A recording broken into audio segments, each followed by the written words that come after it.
My parents skipped my graduation. They said it was just a trivial event and told me not to bother them.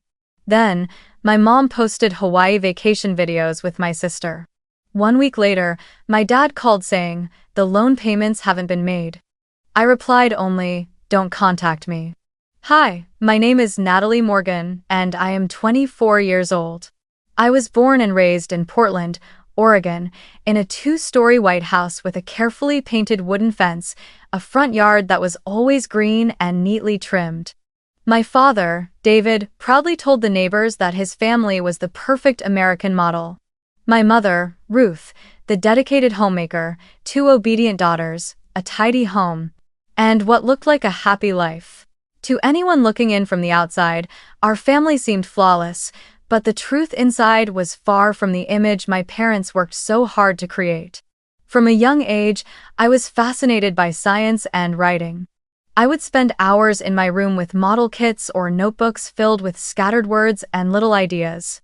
I loved asking questions, recording the results of tiny experiments I invented myself, and at one point I even created a science magazine out of cardboard to show off to the family. But when I eagerly handed it to my mother, she only glanced at it, forced a smile, and said, "Natalie, you dream too much. Do something more practical, like Emily." Emily, my sister, 2 years older than me, was the shining star in my parents' eyes. From the very beginning, she was good at socializing, spoke fluently, and always knew how to charm adults. Whenever guests came to the house, Emily would quickly pour drinks, chat cheerfully, and make everyone laugh. Meanwhile, I, shy and often hiding in the corner with a book in my hands, was constantly compared to her. "You need to learn from Emily. She has leadership skills and will take this family to greater heights." I heard that line so many times that I grew sick of it, to the point where I sometimes wondered if I even belonged to my parents, because nothing I did ever seemed good enough to make them smile with pride. There was one time, when I was 10 years old, that I entered a small science fair at school and unexpectedly won first place with a model of the water cycle. I ran home clutching the certificate, my heart racing with excitement, convinced that this time my parents would finally be proud. When I held the paper out to my mother, she gave the briefest nod, a faint smile, and said, "Yes, that's good, dear." Then, without another word, she turned away to hang up a poster from the high school beauty pageant Emily had just competed in, even though she had only made it to the semifinals. That evening, the whole family gathered in the backyard for a barbecue to celebrate Emily's achievement. Neighbors were invited, laughter filled the air, while my certificate was left forgotten on the dining table, stained with drops of barbecue sauce. I sat in the corner, hugging my knees, swallowing back tears I couldn't let fall. Moments like that repeated themselves throughout my childhood. Emily was bought a dazzling dress for the school dance, while I was handed an old notebook to scribble things in. When Emily won a speech competition, my parents called the relatives to celebrate. But when I earned top marks in science, all I got was a flat, "Good, keep it up." The balance in our household always tilted to one side, and it was never mine. As time passed, I learned to stay quiet. Instead of rushing to share the essays I worked so hard on, I tucked them into drawers. Instead of hoping for praise, I wrote in a diary to comfort myself. Those messy lines of ink became the only place where I felt heard. I often wrote, "If I got an A today, would my parents finally smile at me?" Or, "I gave everything I had, but maybe I'm still not good enough." Each page soaked in the longing for recognition, yet equally filled with disappointment, because deep down I knew that wish would never come true. When I entered high school, I began to realize that if I kept waiting for attention or investment from my parents, I would never have the chance to move forward. While my friends had parents by their side, guiding them through class selections and encouraging them to join clubs, I wandered the halls on my own, seeking out the most dedicated teachers in school, knocking on their office doors to ask for materials and advice. I remember once when my science teacher, Mr. Patterson, was surprised to see me show up on my own, asking how I could get involved in the school's laboratory. He said, "It's rare to see a student this proactive. I'll look into letting you join a small research group." From that moment, I found my own path, a place where my efforts were acknowledged, even if not by my own family. While I was in the lab after school, wearing gloves and carefully recording every result from my biology experiments, Emily was often seen driving out of the school gates in the shiny new car my parents bought her for her 16th birthday. That image cut deep. I walked home along the leaf-strewn sidewalk, arms wrapped around a stack of books, while she was cheered on by our parents as she drove off in the golden afternoon light. I used to wish for just a fraction of that affection, but it never came. To my parents, investing in Emily was the family's bright future, while I was expected to take care of myself. Gradually, I grew accustomed to being on my own. After school, instead of hanging out with friends or heading straight home, I went to the library. There, I could sit for hours among the towering shelves, breathing in the scent of old paper, finding a sense of peace I never found at home. I learned how to research on my own, how to apply for partial scholarships to summer science programs. Each time I received an acceptance email, I was so excited I wanted to run downstairs and share it with my parents. But whenever I tried, their reaction was nothing more than a flat, "That's fine, but don't neglect your chores." After a few times, I stopped telling them. I kept my joy to myself and shared it only with Mr. Patterson or a few close friends. The coldness from my family forced me to build a hard shell around myself. I learned not to wait for praise, not to hope for a ride, not to expect a hug after school. I did everything with my own two hands, from walking miles home to getting a part-time job at the local bookstore just to afford study materials. During those days, I realized that I possessed a resilience Emily never had. Emily had all the support in the world, but I had independence, a priceless, invisible asset that I would only come to fully understand much later in life. There was one particular moment that became a turning point in my teenage years. At 15, after an evening filled with quiet bitterness as my mother went on and on about Emily's achievements, I returned to my room, my heart heavy with resentment. I pulled open the drawer, took out the notebook I usually used for assignments, and began to write. At first, it was only a few scattered lines. "They never see me. I feel like I don't exist." But slowly, writing in that journal became a habit. Every night before bed, I poured out my feelings, from the sadness of being overlooked to the tiny, fragile dreams I still carried. Those pages became my only true companion, the one place where I felt listened to. I wrote about lonely afternoons in the library, about standing in silence while Emily was celebrated, about my determination to prove that I could succeed too, even without anyone standing behind me. The high school years passed, and Emily continued to shine with parties and social accolades, while I quietly built up my academic achievements. I earned partial scholarships thanks to my performance in science, and that gave me the chance to inch closer to my dream of attending college. My parents hardly noticed, only lighting up with pride when Emily won a debate competition. By then, I had stopped hoping they would ever change. I knew that if I wanted a different future, I had to create it myself, with my own strength.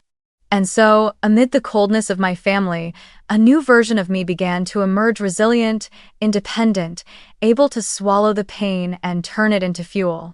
Stepping into the University of Washington in Seattle felt like the world had suddenly opened up to me, so much wider than the suffocating little town of Portland and the quiet years of high school. I chose to major in data science, a field that was both challenging and captivating, because I had always been fascinated by uncovering patterns hidden within dry numbers. At first, I felt overwhelmed by the competitive atmosphere and the fast pace of learning, but at the same time, I saw a glimmer of hope here. No one cared that I was Emily's little sister. No one compared me to some golden standard. I was simply Natalie, a freshman learning to carve out my own place. During one of the introductory classes, I met Liam Walker, the teaching assistant for the course. He wasn't much older than me, maybe 26, but his eyes lit up whenever he spoke about mathematics, algorithms, and their real-world applications. I remember the first time I handed in an assignment, Liam asked me to stay after class. My heart pounded wildly, certain that I had made a mistake. But instead, he gave a gentle smile and said, "The way you solved this problem is really creative." Have you considered joining the professor's research group? He's looking for students who think differently. I was almost stunned. No one had ever told me I was creative. No one had ever encouraged me to take things further. I nodded, and from that moment on, Liam became one of the most important companions on my journey forward. Not long after, I met Sophie Tran, a classmate from my introductory communications course. Sophie was the daughter of a Vietnamese family living in California, with a radiant smile and a captivating voice. We happened to sit next to each other during a student seminar and struck up a conversation. When I briefly mentioned how my family favored my sister, Sophie's eyes softened with recognition. She shared that she too had grown up in a household that valued her brother more, where she constantly heard phrases like, "Girls just need to think about getting married later. Boys are the real foundation." We both laughed not because it was funny, but because we had finally found someone who understood the pain we had each carried alone for so long. Sophie became my closest friend, the one I could call in the middle of the night to vent or to share the weight of a long, exhausting day.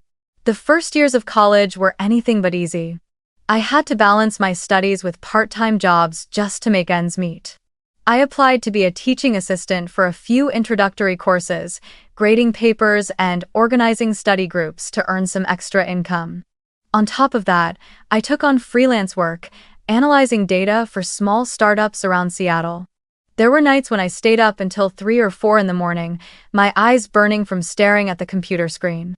But whenever I saw even a small paycheck land in my account, I felt a burst of joy.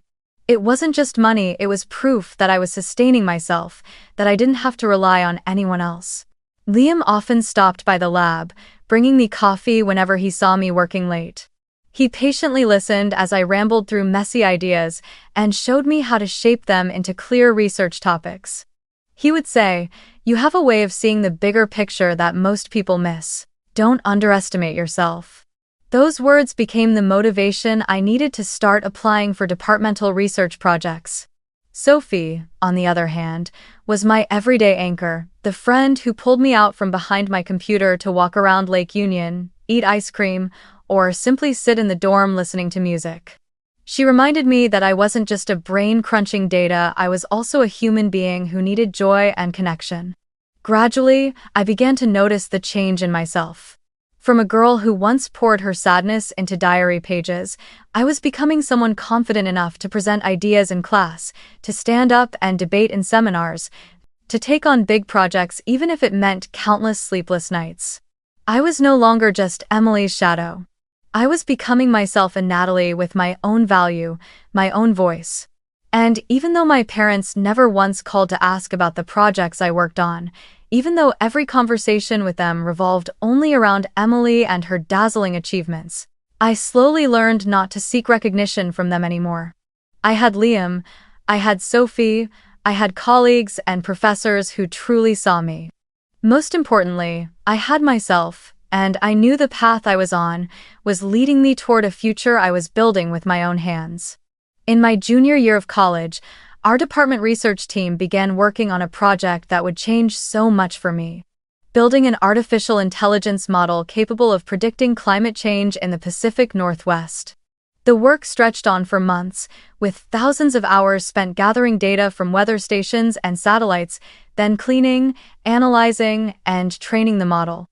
I remember those long nights in the freezing computer lab, the constant clatter of keyboards, the glow of code streaming across the screen, my hands trembling from exhaustion while my eyes still burned with excitement. For the first time, I felt that I wasn't just studying to pass a class, I was doing something meaningful, something that could impact the community. When the model was completed and produced results beyond expectations, Professor Patterson, who guided our team, suggested submitting the findings to a regional scientific journal. I didn't expect much, but just a few weeks later, a local newspaper published an article about our young research group. In that article, my name was mentioned specifically as the one who played a key role in optimizing the model. I remember holding that paper in my hands, my heart racing. For the first time, my work was recognized publicly, not hidden in the pages of my diary, not just in Liam's encouragement or Sophie's kind words, but out there in the world for everyone to see. That evening, I sent the link to the article to my parents by email. I sat in front of the screen, hands trembling, waiting for a reply. I thought, maybe this time would be different. Maybe when they saw my name in print, they would smile, call me, and say, "We're proud of you." But a few hours later, only a short message from my father appeared on my phone. "Yes, that's good. But Emily was just promoted to project manager at her law firm." Such a proud moment. I stared at the screen, my throat tightening. Even in the moment when I wanted to share my greatest joy, they still managed to turn the story back to Emily. It seemed that in their world, only Emily was worth celebrating, while all my efforts were nothing more than a small footnote in the margins. I sat silently in my dorm room for an hour, feeling as though that article, that sense of pride, had just been stolen from me. Liam came by, saw me with my head bowed, and pulled up a chair beside me. "Are you okay?" he asked softly. I handed him my phone, eyes stinging. He sighed, placed a hand on my shoulder, and said, "You don't need their approval.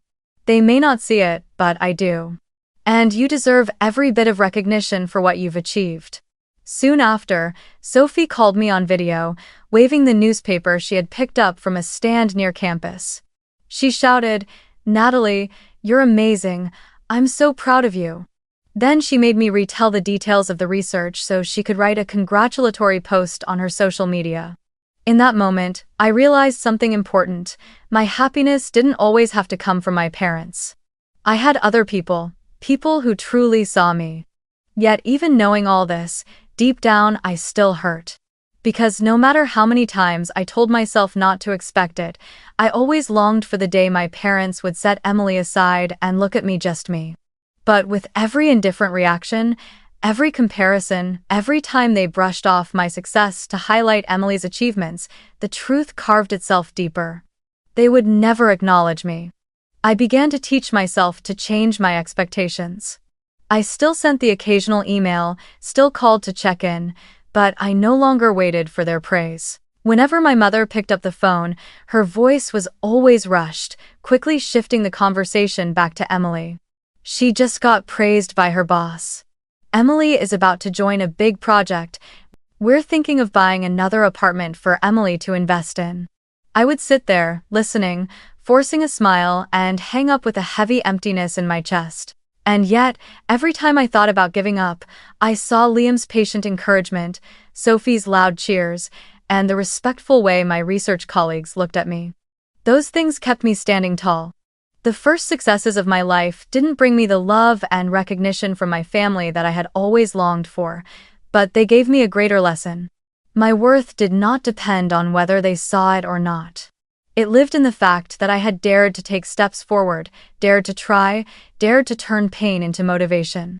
And yet, there were still nights when I lay staring at the ceiling, asking myself why my parents couldn't just once say that they were proud of me. But then, I would slowly take a deep breath, open my worn-out journal, and write words as a reminder. They may not see me, but I see myself. I exist, and I am worthy. That graduation day finally arrived, the day I had both dreaded and anticipated for the past 4 years. The Seattle sky that morning was a brilliant blue, with white clouds drifting lazily as if to mark the milestone of my life.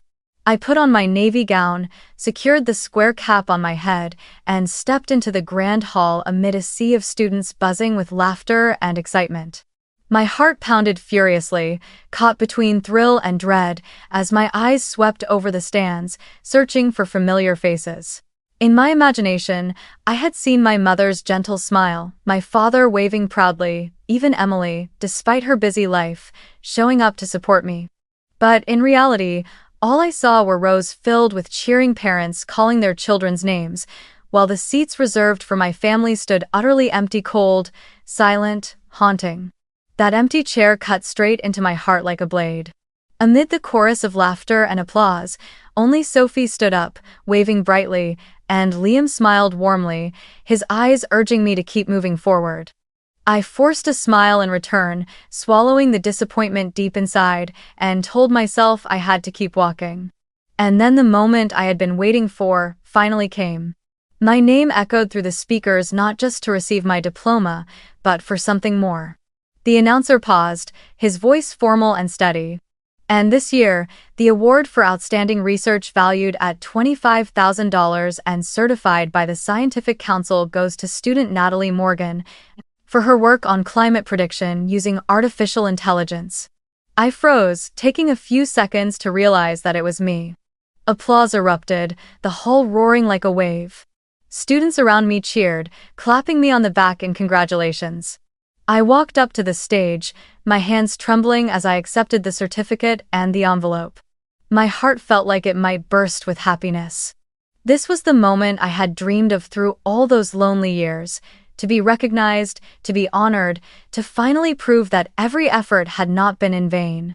And yet, as the lights shone bright and the applause thundered, my eyes drifted, almost involuntarily, toward that empty row of seats.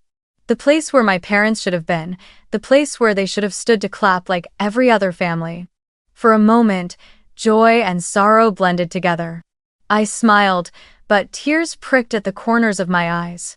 I heard Sophie shouting from the stands, "Natalie, you're amazing." I saw Liam stand up, camera in hand, snapping pictures, his face glowing with pride. I bowed in thanks and stepped down from the stage on shaking legs.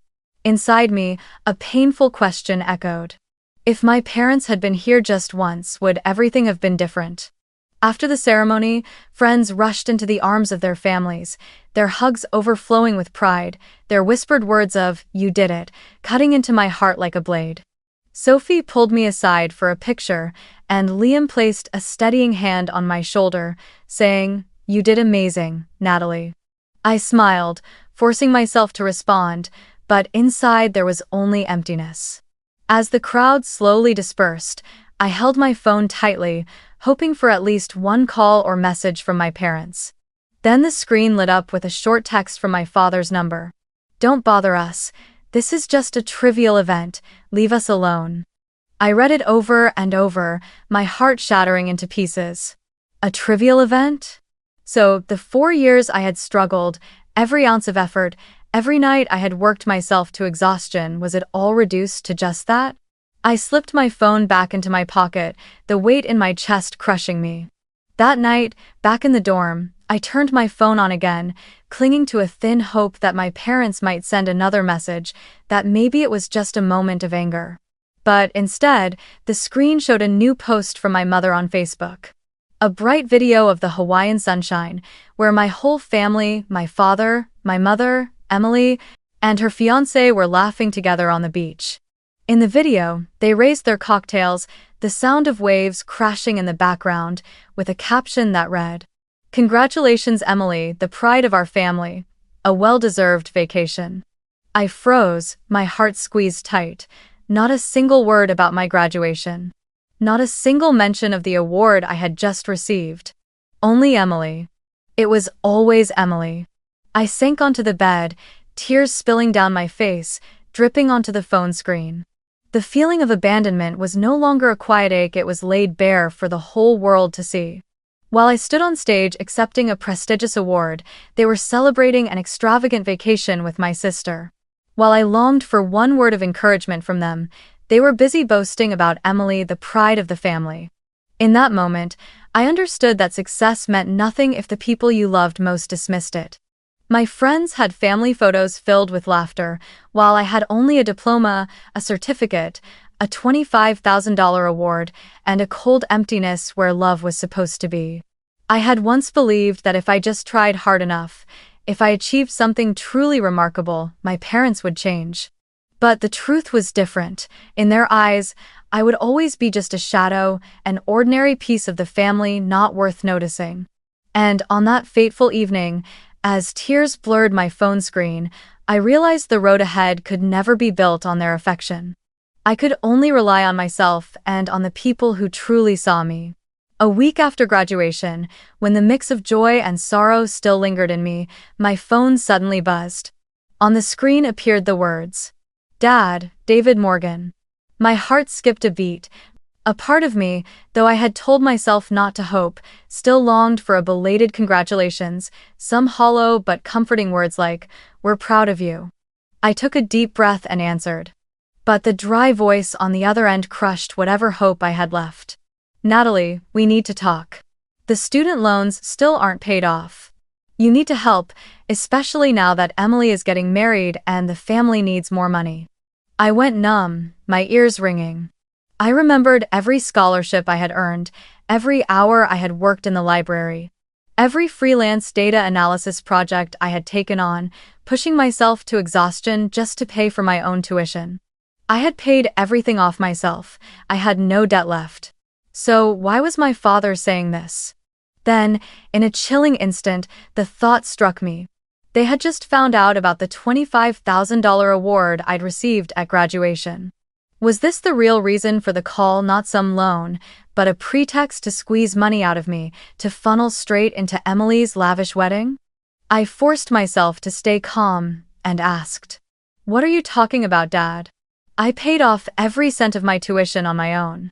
Every single installment with my own money. On the other end, I heard his quickened breathing, then his voice hardened. "Number, you're forgetting the $20,000 loan we took out in our name. We covered you, and now it's time you pay it back. This is for the family. And Emily deserves a proper wedding. You should think of your sister." I froze, gripping the phone so tightly my knuckles ached. In the background, I heard my mother's voice cut in, gentle but deliberate. "That's right, Natalie. You should know how to sacrifice for your sister. We've already done so much for you. The whole family has already done so much for you." I almost laughed bitterly. The image of the empty chairs at my ceremony, the hollow silence as I searched for them, and that video from Hawaii still haunted me every night. They hadn't been there when I achieved the greatest milestone of my life. And yet now, only a week later, they had the audacity to demand money for a loan that didn't exist, also Emily could have a perfect wedding.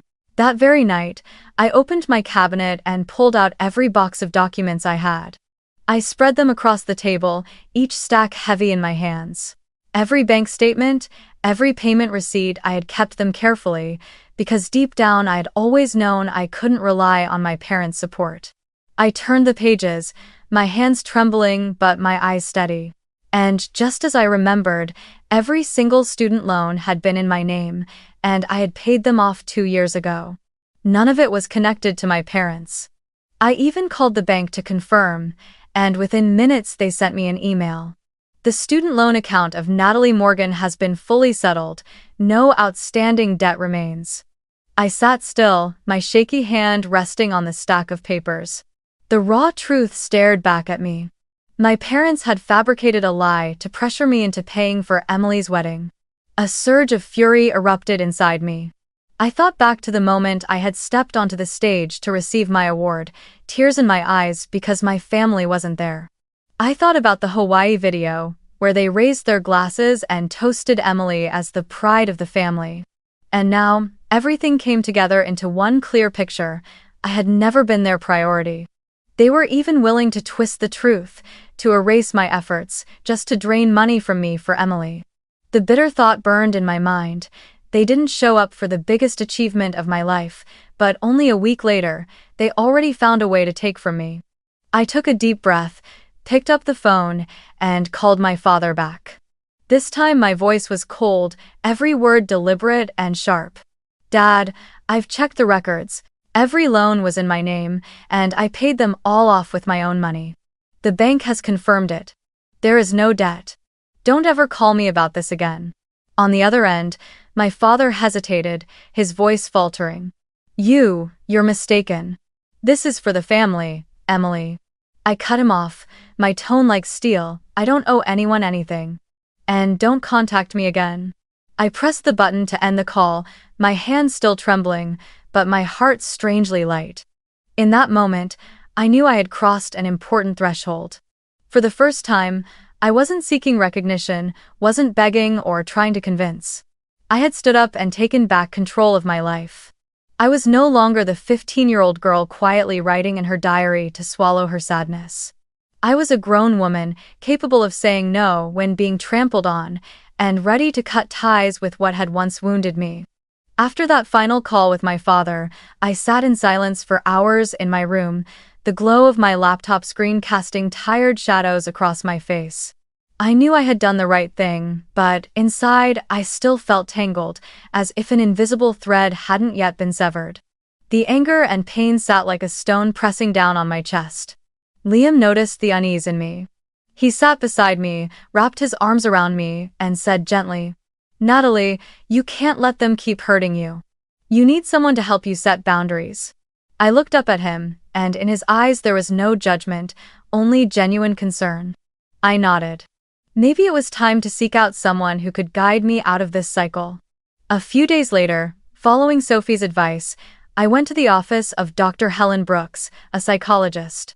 Her office was in a red brick building near downtown Seattle, with windows that looked out over a green park. The room was bright, decorated with a few abstract paintings, and the beige upholstered sofa radiated a sense of safety. When I began to speak, my words stumbled at first, but then years of repression broke open. I told her about my childhood lived in Emily's shadow, about the empty chairs on my graduation day, about the text my parents sent, about the Hawaii video, and finally about the phone call demanding a loan that never existed. I broke down, tears streaming as I said, "They've never valued me, and now they've even fabricated debt just to take my money. I don't know what to do anymore." Dr. Brooks listened intently, her eyes calm and understanding. When I finally stopped to wipe my tears, she spoke. "Natalie, you've lived too long in a system that made you believe your worth depended on recognition. But the truth is, you've accomplished so much on your own, and they never saw it. What you need now is to set boundaries. Boundaries aren't about fighting someone else, they're about protecting yourself." I sat in silence, letting every word sink into my heart. Boundaries, a simple concept, yet one I had never truly allowed myself to draw. That session ended with an assignment. To write down what I wanted to say to my parents but had never dared to. Back at home, I pulled out my old journal. For the first time, I wasn't writing just for myself, but preparing for a decision. I wrote, "From now on, do not contact me about any financial matters. I owe nothing. Do not contact me again." As I put those words down, my hands trembled, my heart pounded, but at the same time, I felt a flicker of relief. The next day, I met Liam and Sophie at our usual cafe by Lake Union. We sat at the table by the window, the afternoon sunlight slanting through the glass. I placed my journal on the table and opened it for them to read. When Sophie finished, her eyes blazed. "Exactly right. You've let them cross the line for far too long. It's time they know you're no longer the fragile girl you once were." Liam took my hand, his voice gentle but firm. "I know you're afraid, but you deserve peace. Write the email. Sophie and I will be right here with you." That afternoon, the three of us drafted the email together. I sat in front of my laptop, my fingers gliding over the keyboard, each word typed out like a brick building the wall that would protect me from harm. The message was short but resolute. "From now on, do not contact me about any financial matters. I owe nothing. Do not contact me again." I reread it several times, then added one final line suggested by Dr. Brooks. "Any further attempts at contact will be ignored." Staring at the screen, I felt as though I was standing on a ledge, one step away from crossing into a new life. I hesitated for a few seconds, my heart pounding like a drum. Liam gave my hand a gentle squeeze and whispered, "You're doing this for yourself, not for them." Sophie leaned in, her smile full of encouragement. "Send it, Nat. I'm proud of you." I took a deep breath, closed my eyes, and pressed send. A soft ting confirmed the email had gone through. I sat motionless, tears spilling down my cheeks, but this time, not from pain. They were tears of relief. Right after that, I opened my contacts, blocked my parents' number, then went through every social media app and hit the block button. With each click, it felt as if I were loosening a chain that had been wrapped tight around my neck. When it was done, I leaned back in my chair and let out a long breath. Inside me was an emptiness, but it was a soothing emptiness, like the calm space left behind after a storm has passed. That night, I wrote in my journal, "For the first time in my life, I don't have to fear the sound of the phone ringing. For the first time, I'm no longer haunted by the need to please them. I'm free. And it was true.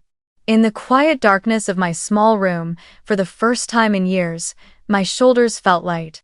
I knew the road ahead wouldn't be easy, there would still be struggles, still moments of regret, but at least I had taken the first step. Choosing myself. After I sent that email cutting off contact, a strange silence settled in. At first, I thought my parents would lash out, call nonstop, or at the very least send an angry email. But no, there was nothing. Complete quiet. I knew their silence wasn't out of respect for my decision, but because they were already finding a way to twist the story to their advantage. And sure enough, just a few weeks later, whispers began to spread among the relatives. My cousin Mary was the first to call me.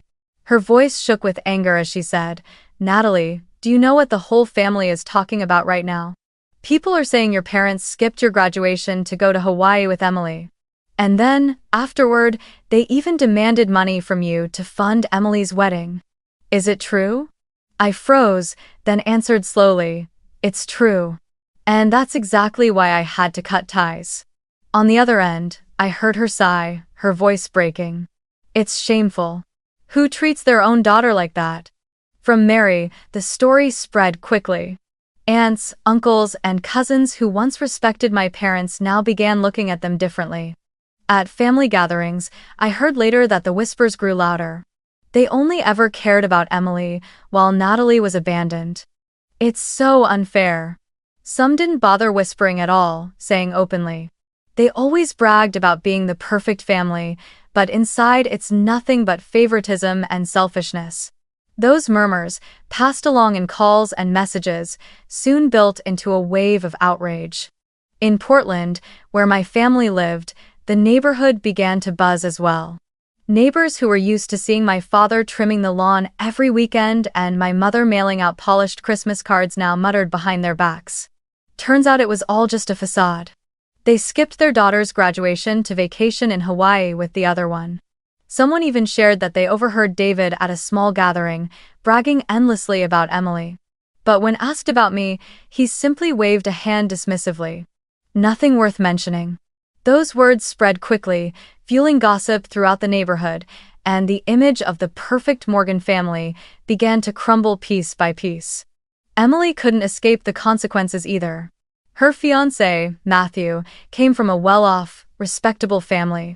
His parents heard the story from my relatives, and during a dinner, they asked Emily directly, "Is it true that your family skipped your sister's graduation to go on vacation? Is it true your parents even asked her for money to fund this wedding?" Emily's face flushed red as she stumbled through an explanation, insisting it was all a misunderstanding, that her parents had always loved both daughters. But Matthew stayed silent, and his mother replied coolly, "A family that values fairness would never act that way. That makes us reconsider." After that dinner, Matthew began to distance himself from Emily. A mutual friend told me he had said, "If they can treat their own daughter like that, then they're capable of doing the same to anyone." The cracks were clear, and for the first time, Emily felt the weight of the damage our parents had caused. I didn't feel joy in seeing it, but I didn't feel pity either. Because I knew this wasn't me seeking revenge, it was the inevitable consequence of favoritism and cruelty. My parents, David and Ruth, who once proudly boasted about their two daughters wherever they went, now found themselves unsettled. At the grocery store, neighbors asked, "Why don't we see Natalie around?" At church, some people began to keep their distance, no longer greeting them warmly as before. The family portrait my mother once proudly displayed in the living room, Emily in her high school graduation gown, my parents standing on either side, while I was pushed to the edge, had now become proof of favoritism in the eyes of others. Everything they had worked so hard to build, that reputation of being a model family, was crumbling under the weight of the truth. From Seattle, as the news reached me, my feelings were tangled. Part of me felt relieved, because finally someone else could see what I had endured. But another part of me felt bitter. Why did it take such an explosion for people to notice? Why, after all my silent cries for years, had no one listened? Yet when Sophie hugged me and said, You don't need to carry the blame for their downfall. This is the result of their own choices. I knew I had to let go of the guilt. Looking back, I saw it clearly. One small act in email cutting ties had set off the chain of dominoes that brought everything down. I hadn't done anything to smear them, I had only spoken the truth and protected myself. And the truth had its own power, spreading beyond their control. With every whisper in Portland, with every disappointed glance from relatives, the reputation my parents had polished for years was unraveling. And that wasn't revenge I had sought, it was justice I never thought I would have. When one door closed, another began to open. After graduation, I was hired by a mid-sized tech company in Seattle as a data analyst. At first, I thought it would just be a temporary job to gain experience, but to my surprise, the environment became the place where I finally found the recognition I had long craved. I worked hard, never hesitating to take on difficult projects, often staying late at the office to perfect reports, checking every number, every chart. And the results spoke for themselves. After only a year, I was promoted to lead analyst, put in charge of a major project for an international client.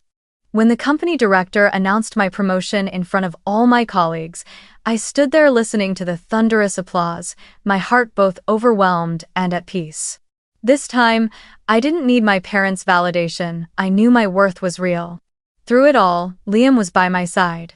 He saw every night I carried my laptop home, staying up until 2 or 3 in the morning to run models, and each time I collapsed in exhaustion at the table, he would place a hot cup of coffee in front of me. "You don't have to be perfect," he often said. "Just being yourself is more than enough to make me proud." Those simple words were enough to soothe the wounds I had carried for years. Our bond grew stronger, steadier than anything I had ever experienced. Then, one evening, as we strolled around Green Lake with the sunset spilling across the water, Liam suddenly knelt down and held out a small ring. He said, "Natalie, you've built a life of your own, and I want to walk with you through everything ahead. Will you marry me?" I broke down in tears, nodding and threw my arms around him as a few passers-by clapped and cheered for us. Our wedding wasn't grand or extravagant. We chose a small restaurant overlooking the Seattle Bay, where the warm glow of golden lights reflected off the windows and created an intimate atmosphere. The guest list was short: just Sophie, a few close friends from college, trusted colleagues, and Liam's family, who had long treated me as their own daughter. Sophie was my maid of honor, dressed in a pale blue gown. She held my hand before I walked down the aisle and whispered, "You deserve this day, Nat." When I reached Liam and saw the radiance in his eyes, when I heard his vows spoken in a trembling yet steady voice, I knew I had finally found where I belonged. There were no empty chairs haunting me like on graduation day, no heavy comparisons weighing me down.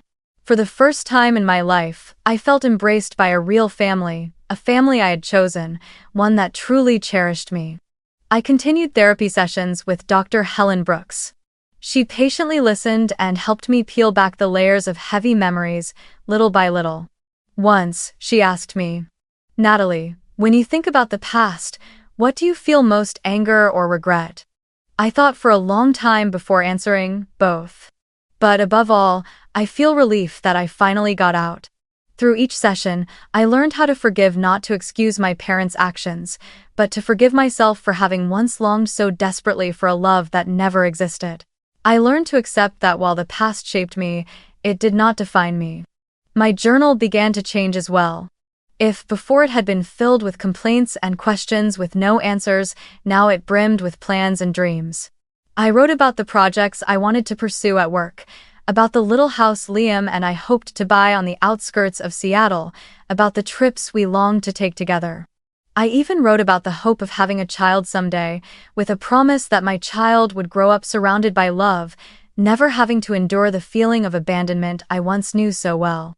There were nights when I sat by the window, watching the city lights shimmer across the water, and I felt an unfamiliar peace within me. I knew the journey of healing was far from over. Old memories would return, at times bringing pain. But now, I had a stable career, a husband who loved me deeply, a best friend who felt like a sister, and a new family ready to shelter me. That was enough for me to believe that I had finally found my true worth, not in my parents' recognition, but in the life I was building day by day. Looking back on the road I had traveled, I saw a different Natalie, no longer the invisible child pushed to the margins of her own home, but a grown woman who stood firmly on her own 2 feet, built her own career, and, most importantly, found a new family that truly loved and cherished her. The fractured years of my childhood hadn't broken me. They had forged me into someone strong, independent, and certain of what she deserved. I had once longed for a look of approval from my parents, but now I understood. My worth was never in their eyes. If there is one thing I want to say to you, the one listening to my story, it is this. Family is not just blood. Family is made of the people who choose to stay, who respect you, who love you for who you are. You don't need to beg for affection from those who only deny your worth. Don't let anyone else define your value but yourself. Be brave enough to set boundaries, and if you must, choose yourself. I believe that everyone carries their own wounds.